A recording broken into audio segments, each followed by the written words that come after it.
Halo, selamat sore teman-teman semua. Oke, nah ya ini kalau saya nganggur ini saya kadang banyak duduk di luar seperti ini di fasilitas place yang outdoor yang di sepanjang sungai. Salah satunya memang untuk bahan saya cari inspirasi. Oke. Nah memang terima kasih sekali lagi terutama buat para customer. 2023 kemarin puji Tuhan sekali kita bisa menyelesaikan 23 proyek kolam baik natural maupun minimalis.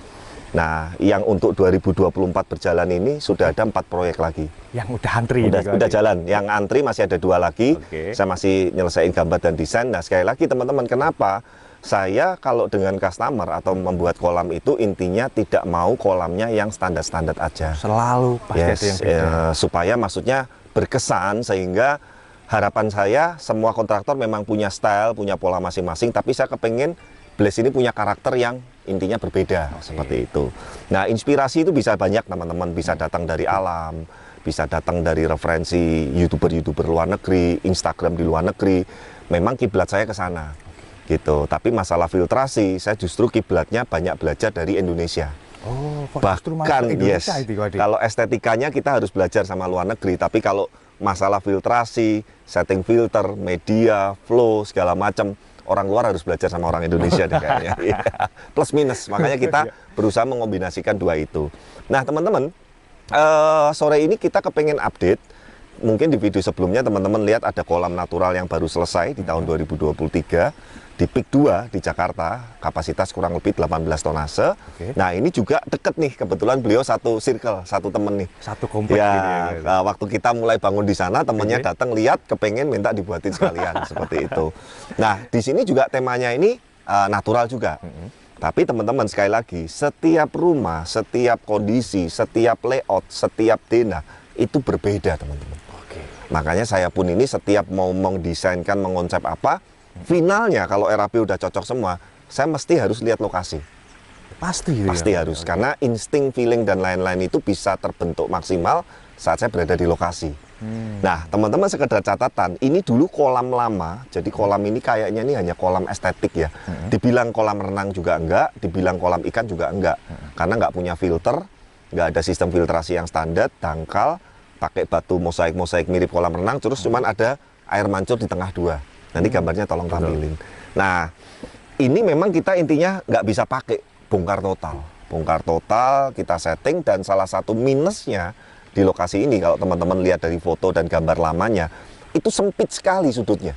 Betul. Yes, sempit sekali. Habis gitu udah ketemu kanan dinding, kiri kaca, sana kaca, sini udah kaca lagi. Gitu. Jadi inilah pentingnya sebuah konsep atau desain. Kalau kita mendesainkan dan mengonsepkannya asal, saya jamin jadinya juga akan jelek malahan. Asal gitu. juga. Dan saya tuh paling pantang jangan sampai udah buat kolam ke kita, habis kolamnya jadi kok malah lokasinya jadi jelek. Gitu loh. Atau kolamnya dengan desainnya rumahnya jomplang. Nah itu tuh saya tuh paling sekali lagi mungkin karena ini jiwa seni saya ya. Jadi rasanya kayak hatinya tuh kayak nggak srek kalau sampai kejadian seperti itu. Dulu sekali kita pernah ya. Tapi udah hampir 5 tahun terakhir memang secara layout, tempat, denah, konsep, desain, itu saya kepingin yang terbaik untuk customer seperti itu. Nah akhirnya saya muncullah ide bahwa Pak suka nggak tema-tema natural, tapi naturalnya jangan terlalu penuh, dan kemudian batunya nggak perlu sampai bawah. Beda sama yang sebelumnya. Yang sebelumnya kan pasangan batunya sampai bawah, karena bentuk kolamnya agak letter L, dan space-nya ini lebar.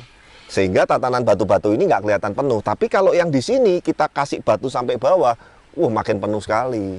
Makanya sekali lagi insting, feeling buat seorang kontraktor atau pekerja seni seperti kami itu harus benar-benar jalan dan menyesuaikan tempat per tempatnya. Seperti dan harus itu. survei ke lokasi. Beda bentuk, beda ukuran, beda layout, beda rumah, menghadapnya mana, sudutnya enaknya menikmatin mana, itu sangat berbeda-beda sekali. Makanya mohon maaf saya kalau diminta untuk suruh desainin atau gambarin terutama yang bukan proyeknya, saya nolak, bukan apa-apa. Saya pun nggak bisa maksimal gitu loh. Karena memang kita intinya memang desain apa dan lain-lain itu hanya untuk proyek-proyek intern Blaze seperti itu. Nah akhirnya saya putuskan, Pak suka nggak tema-tema natural yang agak ke Amazon hutan. Ya nanti ada ranting kayunya, ada scapernya, dahan-dahannya, ada tanaman-tanaman tropis dikombinasi dengan tanaman-tanaman hutan yang kecil-kecil. Customernya. Nah, saya langsung konsepkan gambar, kasih ke tim Blaze untuk matengin 3D-nya, jadi selesai, kita mulai kerja. Kurang lebih teknisnya seperti itu. Nah, teman-teman, kolam ini saya jelaskan filtrasinya menggunakan sistem konvensional. Kali ini konvensional. Ya, konvensional itu adalah seperti biasa, ada mekanik yaitu sikat brush dan jet mat. Betul. Kemudian ada biologis, ada biocube dan biostone. Kemudian layout pompanya ini kemarin karena kapasitas 20 ton, kita kasih 16.000 sama 10.000. Ya, KS Pump juga pompa yang merek terbaik juga, yang itu untuk air terjunnya bagus, untuk arusnya bagus, untuk flow perputaran kolamnya pun juga bagus. Jadi kita punya standar kalau kolam di bawah 50 ton, ya ini sekalian mungkin buat referensi teman-teman, standarnya Blaze adalah 1 jam muter 1 kali. Di bawah 50 ton 1 kali. Ya, kalau 50 ton ke atas 1 jam setengah kali is oke. Oke. Gitu, kalau kolamnya makin besar, jadi beda, kondisinya beda. Gitu loh. Jadi teman-teman juga mesti harus dicatat bahwa setiap kolam, setiap ukuran, setiap bentuk, setiap desain itu memiliki perhitungan yang berbeda-beda. Meskipun benang merahnya teman-teman kalau yang sudah sering nonton channel kita pasti tahu lah benang merahnya apa-apa aja yang standarnya kolam kita. Itu tadi teman-teman ya. Nah, semoga juga teman-teman suka. Yang pasti yang saya suka itu customernya happy sekali. Nah, bahkan setelah jadi, beliau sangat ngomong ke saya ini jauh di atas ekspektasi. Jadi dengan gambar desainnya ini jadinya lebih bagus aslinya, gitu loh. Karena sekali lagi teman-teman, desain itu hanya untuk menggambarkan bahwa nanti saya mau setting seperti ini, batunya saya mau tata seperti ini, desainnya mau saya konsep seperti ini. Itu hanya untuk supaya customer ini ada gambaran, gitu loh. Sebetulnya nanti semoga kalau 2024 ini ada satu project yang customernya mau nggak usah gambar-gambaran, tanpa gambar, tanpa desain. Kita nanti saat setting, saat finishing, pegang omongan saya nggak pakai gambar sama sekali, saya nggak pakai desain sama sekali, kita ngalir dengan anak-anak, termasuk kayak yang di Bali itu, mungkin teman-teman kalau lihat, itu ngalir aja dengan gambar pun banyak perubahan. Jauh itu. Jauh perubahannya. Dari yang kita udah desain awal, saya lihat di lapangan, Anam pun langsung dengan tim waktu itu, instingnya juga jalan, Pak ini air terjunnya mesti dilebarin, layoutnya yang sebelah kiri, landscape-nya mesti ditambah. Itu memang sekali lagi harus melihat insting dan feeling di lapangan. Karena sekali lagi teman-teman, temanya natural.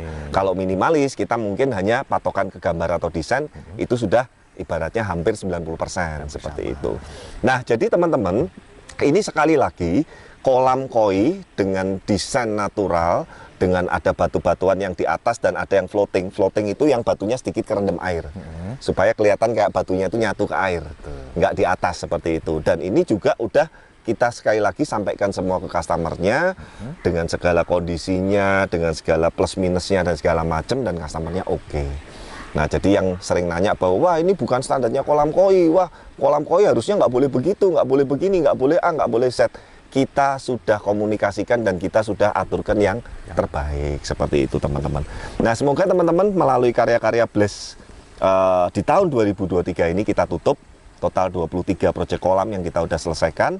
Untuk 2024 sudah ada proyek 4 yang sedang berjalan, ada susulan 2 lagi, tinggal nunggu gambar dan matengin RAB. Semoga juga kita bisa memberikan desain dan nuansa yang berbeda lagi untuk yang proyek-proyek 2024. Amin. Ya, yang pasti teman-teman, buat teman-teman Blaze People, saya juga banyak mengucapkan terima kasih. Kita udah melewati tahun 2023 ini, begitu banyak hal-hal baru yang kita pelajari, yang kita dapatkan juga, dan saya pastikan untuk 2024 kita pasti akan terus perbaiki. Sehingga kemarin kita juga habis meeting juga dengan semua tim kolam maupun koi. Saya kepingin 2024 ini ada beberapa terobosan-terobosan baru dan inovasi baru yang pasti tujuannya untuk memaksimalkan kolam-kolam customer kita supaya untuk hasilnya, untuk desainnya, untuk konsepnya, untuk maintainnya, untuk filtrasinya jauh lebih baik terus ke depannya. Seperti itu. Ya, terima kasih teman-teman. Berikut untuk update lokasi di Peak. Sudah isi 9 ekor ikan juga. Sama kayak teman beliau, nanti tahun depan juga pengen nambah 9 lagi plus Tama Sabah. Pasti nanti lebih cakep. Nah, nanti Norma juga ini kan juga udah mau libur akhir tahun ya. Kita nanti setelah tahun baru kita keliling lagi, termasuk ke proyek-proyek baru. Yang pasti itu sudah bisa feeding tuh, udah bisa makan. Nah, itu seru sekali. Ya, nanti itu momen yang paling membahagiakan untuk sebuah kolam baru. Tapi ingat sekali lagi juga kita udah sampaikan customer, porsi makannya harus dijaga sedikit dulu, tidak boleh overpakan sambil nunggu proses filtrasi dan ekosistemnya ini jadi seperti itu. Ya, oke, mungkin cukup sampai sekian. Kita udah mau istirahat juga nih. Tanggal berapa sih ini? 29 ya. 28 ya. Besok berarti showroom terakhir masuk ya. Oke, kita juga udah mau libur. Selamat berlibur buat teman-teman yang holiday. Saya juga pesan saya terakhir lagi ini penting.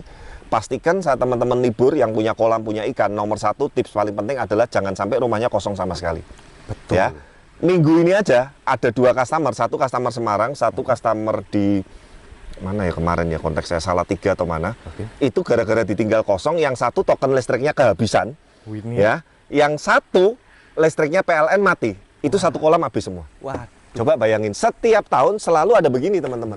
Karena satu backupnya juga nggak ada, kedua kosong. Nah nanti mungkin next video kita akan bahas backup apa saja saat yang Yang perlu diperlukan ya. diperlukan itu ya, Nanti berarti. kita akan bahas ya. Kebetulan untuk yang peak ini dan yang peak kemarin itu pakai UPS inverter. Wah, cakep. Ya itu yang dia switch otomatis. Nanti kalau PLN-nya nyala dia bisa ngecas sendiri otomatis itu. Nah itu memang keren sih. Dan silent, sukanya silent sekali.